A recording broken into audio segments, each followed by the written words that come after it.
Дигитализација и модернизација на доставите до странки, на текот на јавните расправи, намалување на трошоците и казните предвидуваат измените на Законот за парнична постапка, кој ги изработи работната група во Министерството за правда.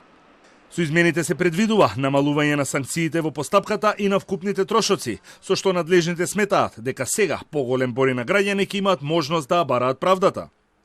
Се дигитализира постапката, односно ќе се воведе онлайн судење, а снимката од рочиштето ќе се смета како електронски записник. Исто така се поедноставува и електронската достава, а со тоа ќе се намалат бројните одлагања на јавните расправи.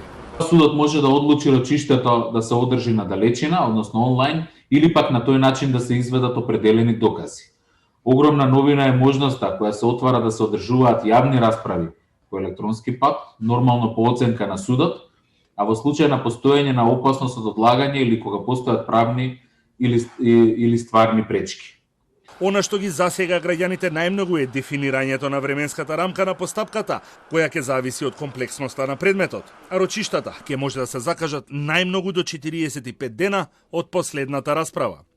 Пресуда пак мора да има најдосна 15 дена од завршување на јавната расправа. Експертската јавност со поддршка на измените и мали забелешки, како што е до прецизирање на поимот судење од далечина и надвор од судската зграда, како и за воведување на можност да се сослушуваат странки кои живеат во странство со двонасочна електронска комуникација.